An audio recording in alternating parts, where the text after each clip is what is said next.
Hi, Rupali. Very good evening. Thanks for joining in for this Fireside chat session. And Thank let's you. Thank you for having listen. me, Avneet.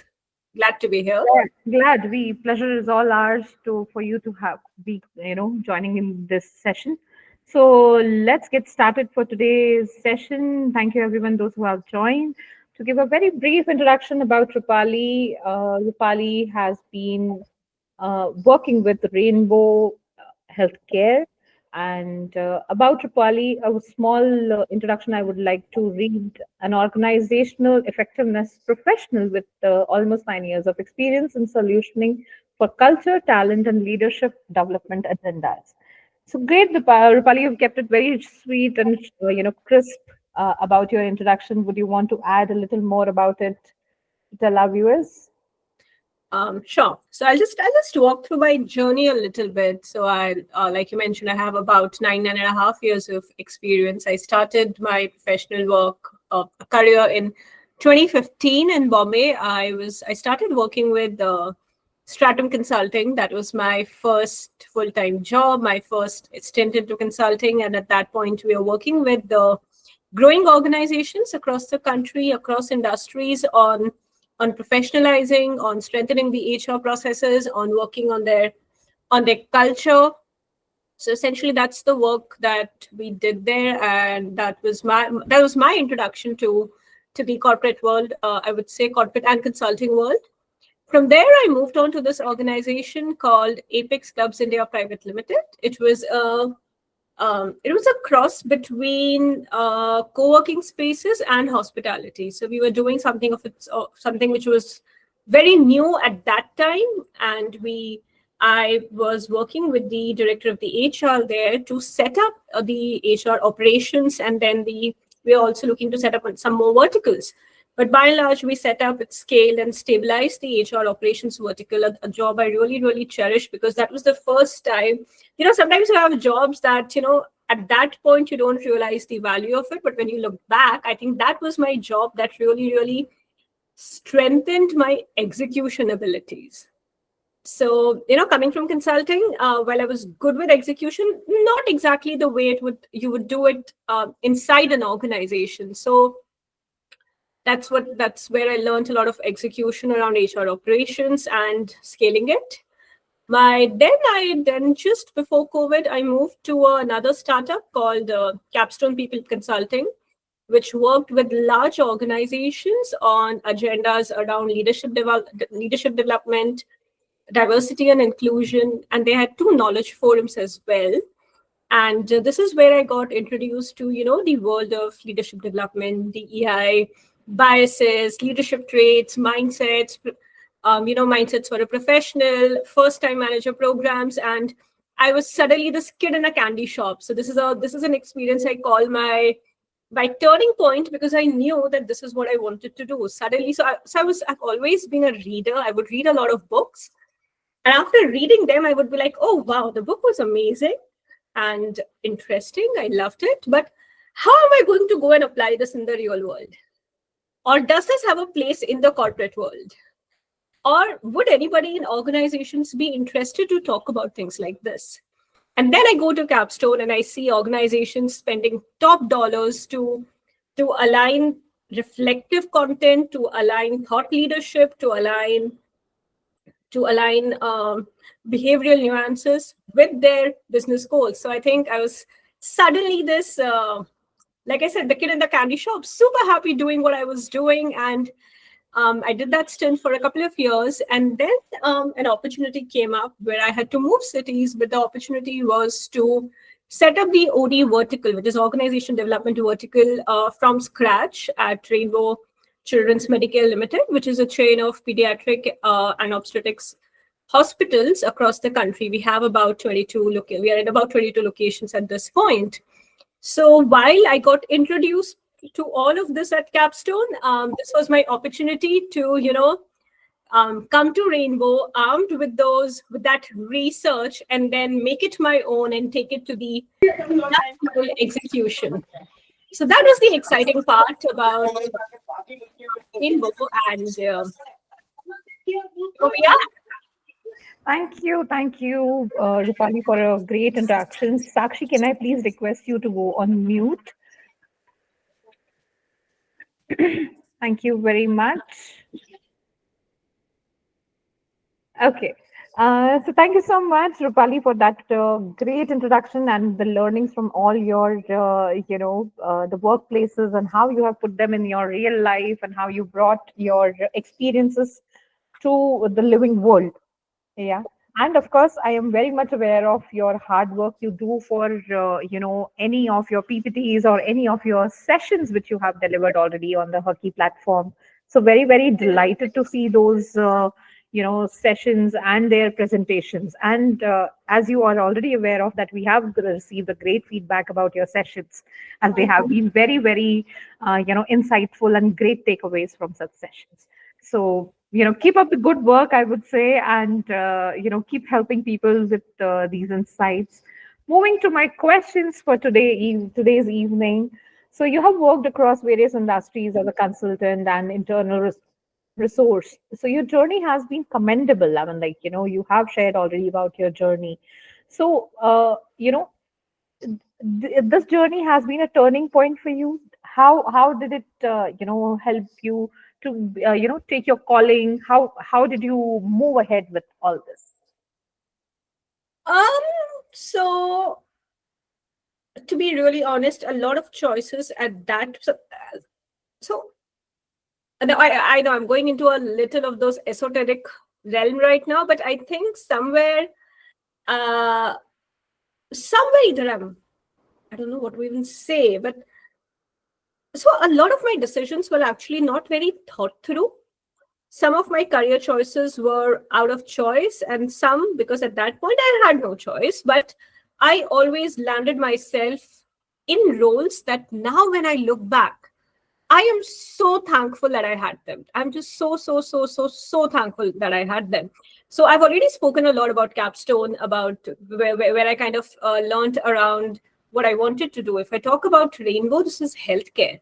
And healthcare is an industry that absolutely nothing prepares you for. So when I came here, I thought, oh, all right, I've done 2 consulting stints, and I've done, even if I was a research associate on those, it's okay. I know how various industries work. But then I come here and I see the dynamics are really, really different, because at the end of the day, when I talk about my frontline, they are dealing with lives. They are dealing with life and death situations. So working with them on driving agendas that we are driving at the organization is a very different ballgame. Yeah. Being passionate about something, doing research on it, and making a very beautiful looking strategy document around it is one thing, but then going to people who have been in this organization for years and telling them that, hey, listen, I think we need to introduce this, and getting those buy-ins, taking that to execution, taking that to last mile execution with quality, with standards. That was something, I mean, I wouldn't say I didn't expect something of that sort, but that's something I had not done with the rigor with which I was doing for the last couple of years. Mm-hmm. Even before that, if you talk about my earlier roles, my roles at Stratum and my roles at Apex actually set me up to do this. So in a way, my journey has been Yeah. organic, and I'm not going to say those. I'm not going to pretend that everything was super thought through and I exactly knew what I was doing. Perhaps for a large part of my early career, I didn't know what I was doing. I was just doing the next thing that comes my way. Of course, with a lot of diligence, with the best that I could do at that point, given the scenario around me. And I think that set me up to do whatever I want to do. Great. So you have heard your calling and you are very happy with the role you are in now. And as you are already mentioning, you were not prepared for it, but you have, adapted the new culture. You are moving ahead with that. So that's really nice to know. And you are adding feathers to your experience more in this new role for sure. Okay, so in all the organization you have worked, you talked about the culture, right? Culture Right. can feel like a buzzword, but in Hmm. your experience, what does a great work culture actually feels like in a day-to-day scenario? What is your say about that? So my mind goes back here to, I think it was either 2015 or 2016. I was still in my first job. And there was a specific client, and I used to visit that client every Mondays. Now, I remember on one of the Mondays, a lady there, she just, I must have greeted her good morning or something very happily. And she said, "You're so chirpy on a Monday morning." And that kind of stayed with me. And this was, mind you, 2015, 2016. The LinkedIn narratives and social media narratives were not that common at that point. And it kind of stayed in my head. And touch wood, I say this, I'm among those lucky people maybe that through a large part of my career, I have not feared Mondays. In fact, I wanted to go to the office on the Monday, do the work that I was trusted with, show up, do the best that I could on that day, given through the highs, through the lows. I wanted to show up for the organizations that I was working for the organizations that I was a part of every goddamn single day. So when I talk about culture, like you said, it could be a buzzword. If we talk about culture models, there are plethora of them. So if we get into those jargons at this point, we'll all be lost. But at the end of the day, what does a good culture try to achieve? Which is, I think it's about having people who are on your team coming to your office, wanting to come, wanting to contribute.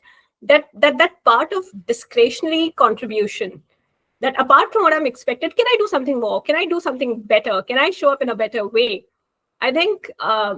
I think so. When I think about culture, that is what I think about. That feeling of looking forward to Mondays, and I have been there, so I know what that exactly feels like.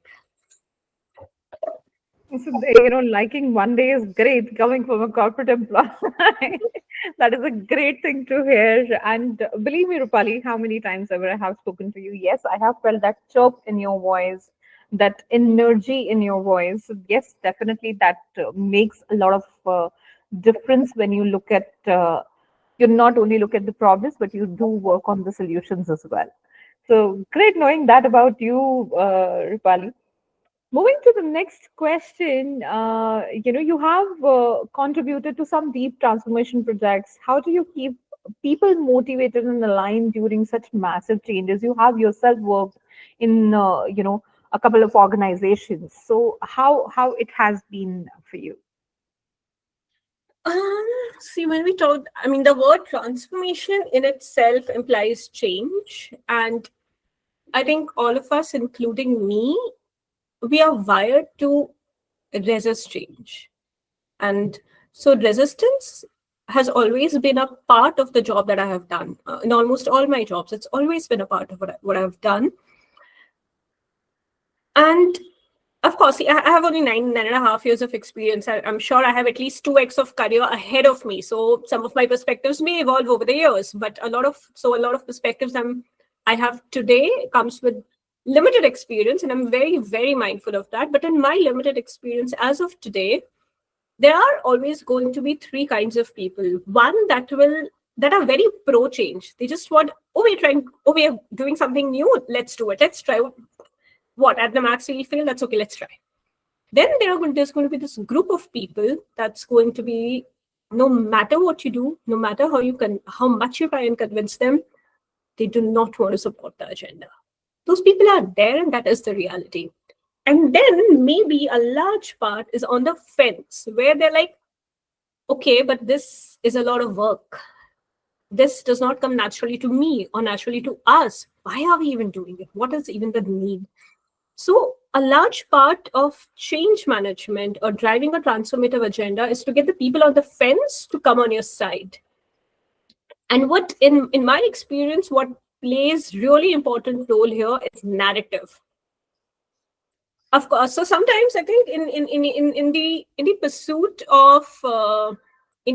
of shorter conversations, we miss out on talking about the context or True. True explaining that. the context in as much detail as needed. Now, does that mean that we write a 5-pager for every single intervention that we are doing? Absolutely not. But the idea is there are times when a longer message needs to be delivered, and knowing your organization, you have to decide that platform. It could be an email, it could be a video message, it could be a town hall. But knowing your organization, Sometimes a longer message needs to be delivered, and then whatever has been delivered in that message, there needs to be consistency in all of those shorter messages or shorter nudges that go to people. So I think getting the narrative right, getting the context right is extremely important. So that answers the why.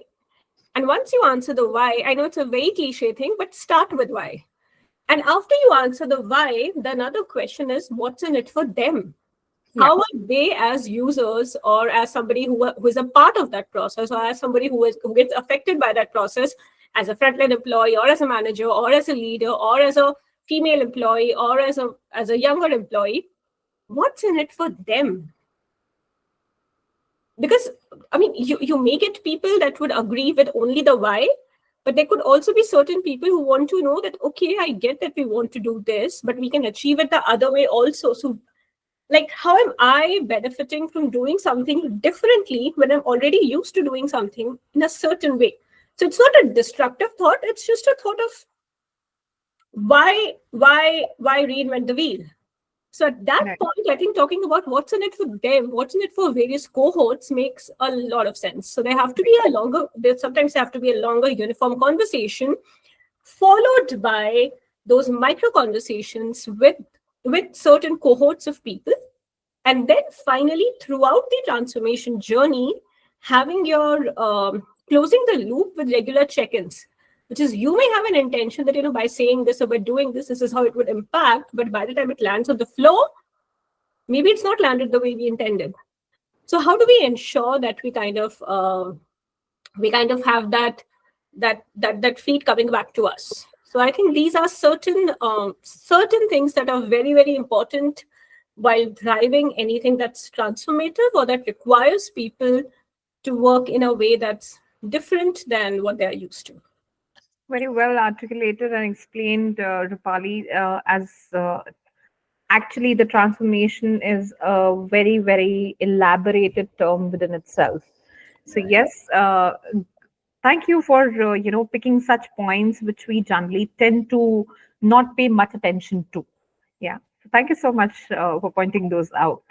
Moving to my next question in this conversation, when it comes to managing talent, as you have worked in various companies, and you have been managing the talent, especially women in transition or early leadership. What are the patterns you have noticed that hold them back, and how can we work around them? Some bit of a transition you already have spoken about, but have you seen any trend in them which has been the consistent problem or the concern area you felt? So there's a short answer to it, and there's a long answer to it. And the long answer to it is very complicated, has a lot of nuances. So I'll go with the short answer and maybe just bring in certain elements of from the other side of the response. So I'd say one of the things that I see. So when I was talking about change and transformation, I focused a lot on narratives. Now, there's one thing which is an appreciative inquiry principle, which is words create your world. And that is something you find everywhere. Appreciative inquiry, that's a branch of management studies. There are many religions, many faiths that have the spirit of the statement that's said in different ways. So essentially, the power of narrative is very important. So what as a woman, or what as a professional, but especially as a woman professional, what are you telling yourself? Many a times I see learned helplessness being manifested. That it's okay, I'm a woman. It's Yeah. okay. I took a career break, so it's understandable that I will not get a role which was a role better than where I was before the break, or it's okay. I know they spoke to me in a way that is not very appreciative, but even they would have their doubts that now that I have a smaller kid, would I be able to contribute? So that I'll not blame women for this, because a lot of this, like I said, it's a very complicated issue. A lot of this comes from the conditioning, Right. because maybe I could be wrong in this, but a large we've I think our generation is probably the first or at max second, which has seen a large part of women from our mother's generation going to the workforce. Workforce, right? So That's we've not seen them. And now, because there was this lack of role modeling, even while growing up, a lot of us women, with all good intentions, were raised in a manner that a lot of price or a lot of premium was placed on being compliant. right. It was placed on adhering to the biases that were already existent in the organization. Even when it comes to workplaces, the standards were set keeping in mind a workplace that was designed when a large part of the workforce is expected to be men, which did not have caregiving responsibilities as much as women, who did not face problems around social stigmas, who did not have problems around the biological clock. So all of those narratives, biases have somewhere been ingrained in the way a lot of women are raised. And that number is considerable because one of the things that we often do is we form our worldview only keeping in mind the people we meet. Now, Right. looking at the population of our country, which is 140 crores, no matter how much of a social butterfly any of us is, I don't think we are coming in an interaction. I don't think we are by default interacting with more than a very small percentage of that population. So it takes conscious effort to know the world beyond that, which many of us have not done, and maybe myself included. Like, so if we see there's a section of women that are or forget women, there is a ecosystem where women are raised to be very confident, have ambitions, etc. But within the same society, there is also an ecosystem which is even upset about the fact that gender determination tests have been made illegal in our country. And that Yeah. is reality. And now within that spectrum, there are various other ecosystems. Some ecosystems that would support your ambition, but only as long as it's not more than a man. Some ecosystems that would say, oh, you do whatever you want to do and let somebody else do whatever they want to do. Some would put you in a golden handshake. And look, if you look at our population distribution, each one of these sections has huge number of people. That's true. But given our social construct, an organization is a microcosm of the larger society. So within that small organization, when I say small, I'm contrasting it with the larger society. There's huge diversity. There's huge diversity in the way women are raised, in the mindsets with which they are coming to workplace. So one is around the learned helplessness. Second thing is around hesitation. Because women somewhere, a large part, I'm not saying all, but a large part of women are even today appreciated when they adjust at home.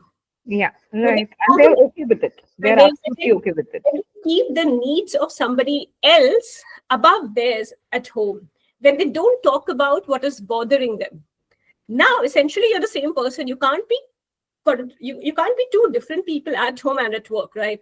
So the way it manifests at work is when somebody sidelines you for a project, you don't go and ask. When you feel that you are capable to do a project, but you're not on that, you don't go and ask. True. You have an opinion that is different than a lot of people. You find it difficult to speak up, especially when the majority is men. So all of these are patterns. These are very small patterns that are there. Now, I know I was supposed to give a short answer to it, but I just don't know how to give a short answer to this.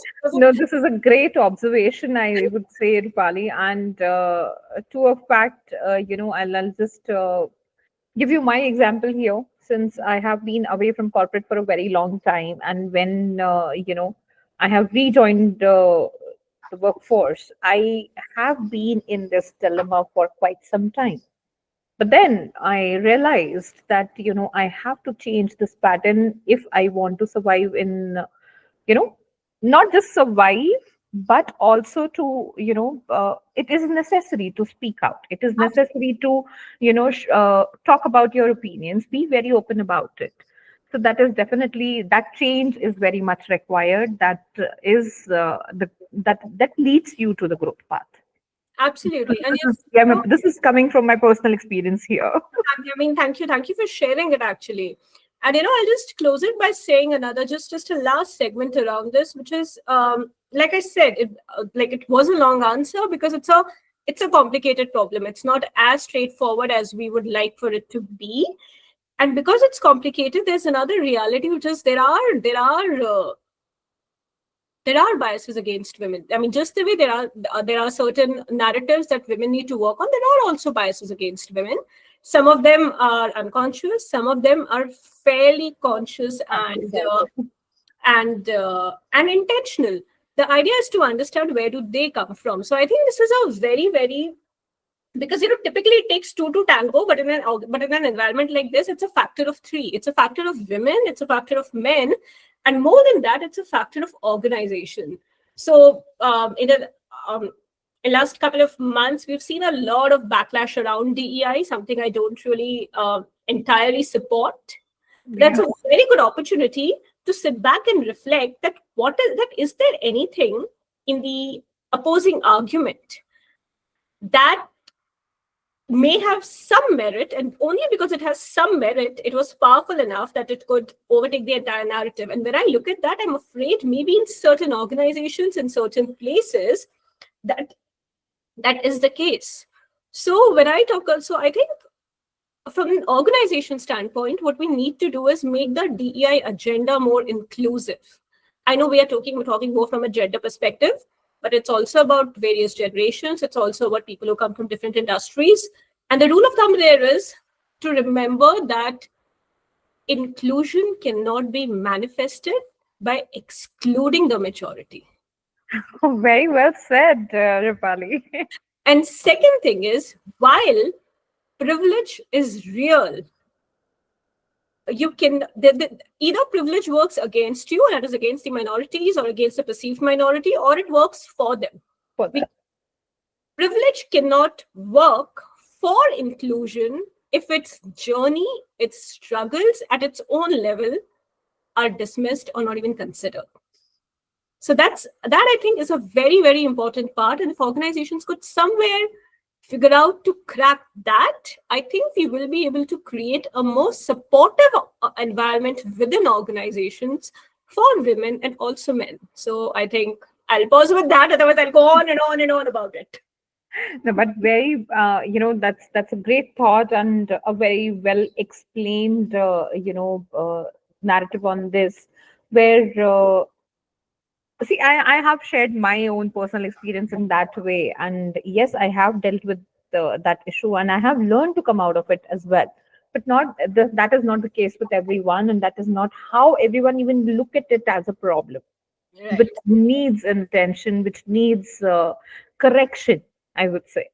So yes, that is something, a trait which has been seen from a long time, and I wish that the change comes soon. Okay, so great listening to all these answers coming from you, Rupali. So there is one question I'm very excited to ask you. What's one piece of advice you wish want to give your younger self? Nothing. That- Nothing. Great.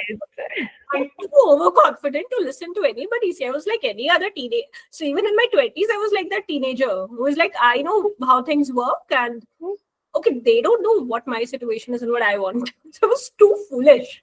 But honestly, even looking back, I think I've had my own highs and lows. Yeah. There have, of course, been certain very few parts that maybe I would have not wanted as a part of my journey.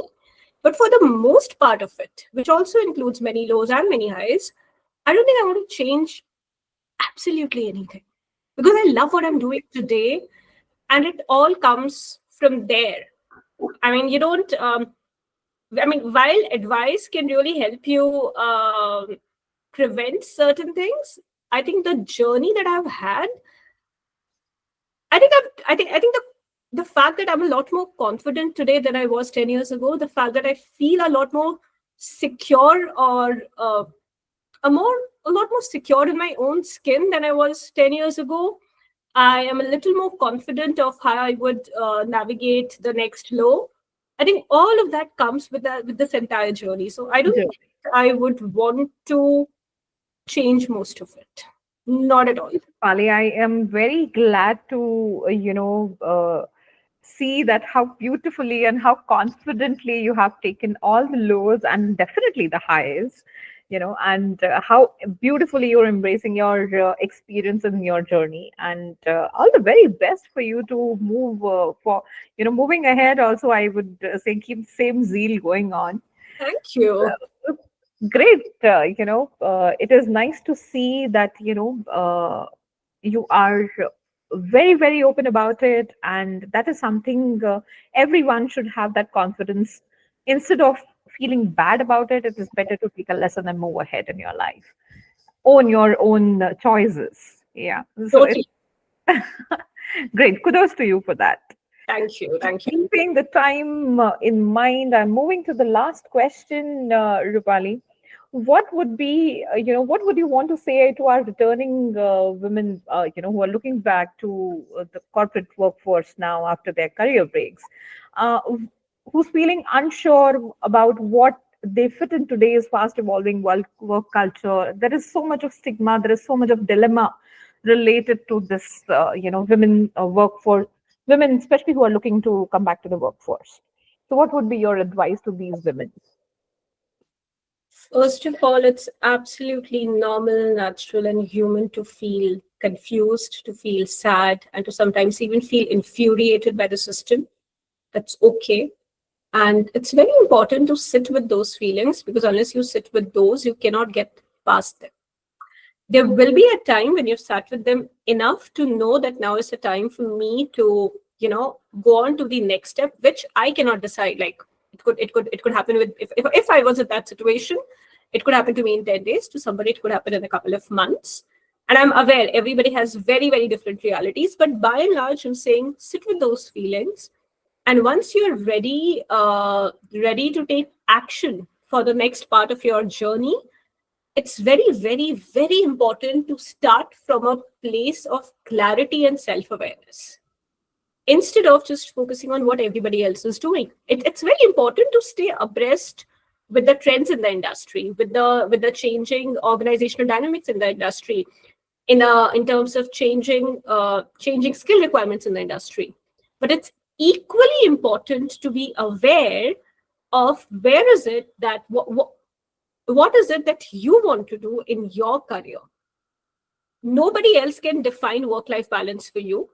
Like for somebody like me, if when I enjoy working on a project, working on it till 2 in the night and then sleeping with that satisfaction is also work-life balance. Absolutely. There are people for whom working on Sundays is work-life balance. There are people for whom working till Friday is work-life balance. So absolutely nobody gets to define your work-life balance. Absolutely nobody gets to define your ambition. So it's really important that you sit down, spend some time thinking to define your ambition, to define the life you want to create for yourself, and then try and align with the existing trends. That where is it that you can see a middle ground or a confluence point, and then from there start thinking. Because if you just jump into it and want to be a part of everything, it would get difficult. It's like it's like chasing something without knowing what you're chasing. Right. And I would say avoid that. That's true. That's very true, Rupali, in a way where, it's not just thinking that, I really want to just get back to the job. There is a whole lot of army preparation required for that. The first step is is the self-belief and knowing what you want to do. Absolutely. Okay. So, being to the other side of the table, have lived that life, and I know how I prepared, and that is the same advice to all the fellow women who are looking to come back to the workforce. Thank you very, very much, Rupali, for pointing such great insights today in this session. Very happy to have you talking about, and very openly and candidly talking about all these questions and points which we generally tend to not pay more attention on. So Thank you. Thank you for having me. It's been a pleasure.